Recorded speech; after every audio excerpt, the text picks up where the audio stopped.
We're still around 2 months away from the new F1 season officially getting underway. Testing will take place in Bahrain at the end of February, but the season opener in Melbourne will not be until mid-March. 2025 marks the final year under the current regulations before they undergo massive changes next season, but there still are quite a few things that will be different this year compared to last. In this GPFans Special, we're diving into those changes, but before we start, please remember to like this video if you like content like this and subscribe to the channel if you haven't already. 2026 will be a new era for Formula 1, with the cars set to look significantly different and the power units undergoing fundamental changes as well. Because of that, 2025 almost feels like a gap year, but that couldn't be further from the truth. We saw on the back end of 2024 just how close it is between all teams at the top, and we can't forget the major driver changes that have occurred this off-season. With the budget cap and limitations on time to develop the new cars in mind, 2025 will be a crucial year.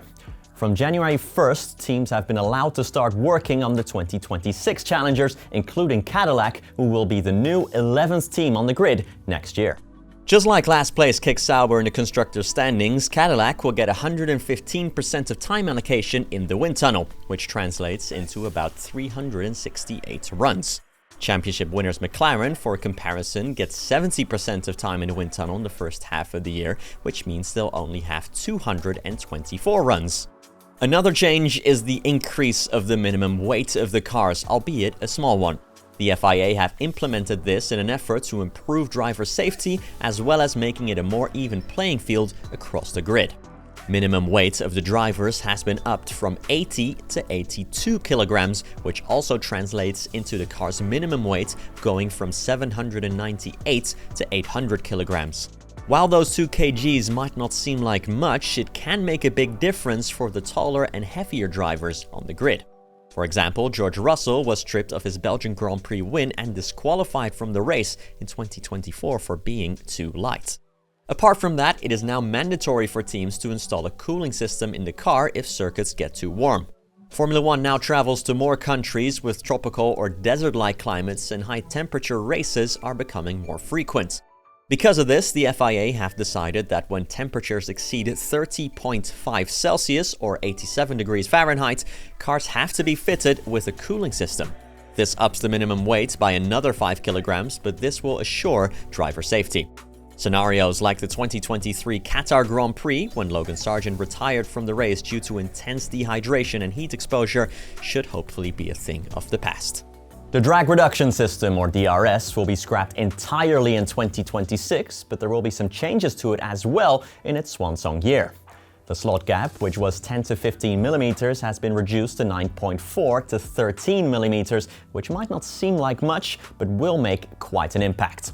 DRS will be significantly less powerful in 2025, meaning drivers will have to get a little bit more creative if they want to get some overtakes done. The sporting regulations have undergone some changes as well. The biggest one is that there will no longer be a bonus point for getting the fastest lap in a race. Any driver can of course still go for it, but apart from maybe a bit of prestige or breaking a lap record, it will not mean anything for the actual championship. The bonus points was first introduced in 2019, but after 6 years of action, the FIA have decided they have seen enough of it. The initial objective, to create more of a spectacle, often resulted in drivers simply pitting at the end of races if they had enough of a gap behind them to make a free pit stop.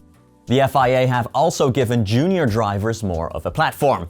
F1 teams are already obliged to use rookie drivers in 2 free practice sessions per year, but that number will be doubled in 2025.